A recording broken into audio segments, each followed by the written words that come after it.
Salut, Comment vas-tu? ça va toi? Ça va super, merci. Est-ce que Willy, s'il te plaît, tu pourrais te présenter? Ouais, impeccable.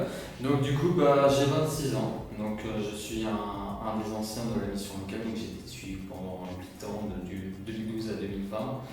Donc je suis ici pour parler forcément de mon parcours en tant qu'ancien de la mission locale. Donc ici, à la mission locale du coup de Verneuil-sur-Arles, C'est ça. tu es ici pour parler de ton parcours. Exact. Et on parle du coup de parcours, quel est le tien? Du début jusqu'à la fin. Alors, parcours scolaire, donc on va dire que c'était malheureusement compliqué puisque je me suis arrêté en troisième, donc je n'ai pas passé le brevet des collèges. J'ai arrêté les cours à 15 ans, ce qui fait que je me suis retrouvé déscolarisé assez tôt. Et ensuite, quelques mois plus tard, ou plutôt 2 ans après, je me suis inscrit en tant que jeune à la mission locale. Donc du coup, je me suis dit, tant qu'à faire, pourquoi pas trouver un emploi, et ça, la mission locale était une belle opportunité pour moi. Comment tu connais la mission locale? En fait, c'était un de mes anciens éducateurs qui m'en avait parlé. Donc forcément, étant donné que je voulais rentrer dans la vie active, puisque j'allais bientôt avoir 18 ans, je me suis dit pourquoi pas essayer. Donc du coup, je me suis inscrit à la mission locale, je suis venu à Verneuil. Sans peur, sans crainte? Non, avec quelques interrogations quand même, parce que à ce moment-là, quand tu as 18 ans, tu sais pas vraiment ce que tu veux vraiment faire. Moi, je sais que dans mon cas personnel, je ne savais pas ce que je voulais faire. Donc, c'est vrai que la mission locale m'a pas mal aidé aussi pour ce qui est de me réorienter vers un métier qui me convenait. Donc quand tu as passé le premier pas dans la mission locale, tu ne savais pas du tout ce que tu voulais faire. Non, du tout. Et ça t'a aidé, du coup, tu t'as trouvé? Oui, ça m'a quand même aidé. C'est vrai que avec mes autres activités en parallèle, du coup, je me suis réorienté vers l'animation. Donc, depuis que je suis à l'émission locale, j'ai fait plusieurs formations, notamment à CGFAP en premier, je crois. Donc, j'ai fait pas mal de stages, notamment dans les structures, notamment la MJC de Verneuil. J'ai même pu faire des formations dans le métier d'animation. J'ai même pu passer mon BAFA durant la période où j'étais suivi par la mission locale, donc j'ai quand même pas mal avancé là-dessus. Tu as fait plein d'expériences en animation et tu as Oui. réussi à passer ton BAFA. C'est ça. Alors, tu as passé ton BAFA parce que tu savais que tu voulais faire l'animation ou au contraire tu l'as fait parce qu'il fallait faire Non, je voulais vraiment travailler en tant qu'animateur professionnel. C'est vrai que pour moi, la première étape, c'était le BAFA.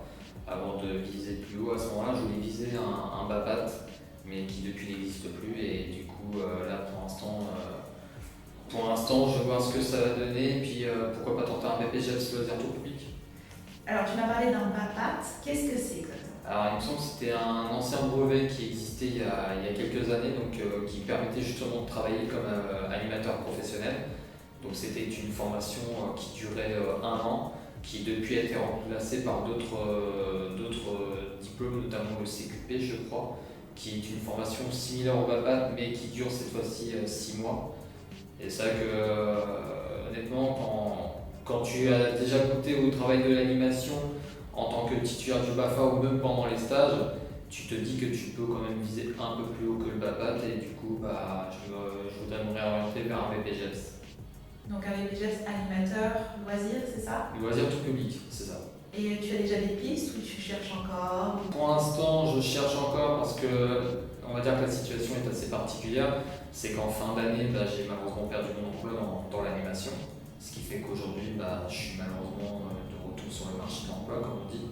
Je ne sais pas vraiment ce que je veux faire. Je sais que j'aimerais bien retravailler dans l'animation, mais pourquoi pas faire autre chose en attendant. En attendant, pourquoi pas de reprendre une activité en tant qu'animateur et pourquoi pas passer un BPGEPS durant cette année.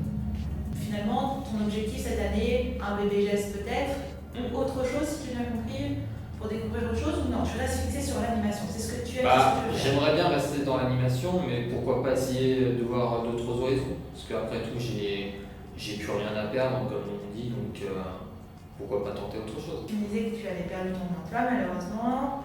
Que fais-tu de ton temps libre? Même avant, quand pendant que tu travaillais, j'imagine que tu avais déjà du temps libre. Oui. Quelles sont tes passions? Alors les passions, donc principalement le football, première passion que j'ai.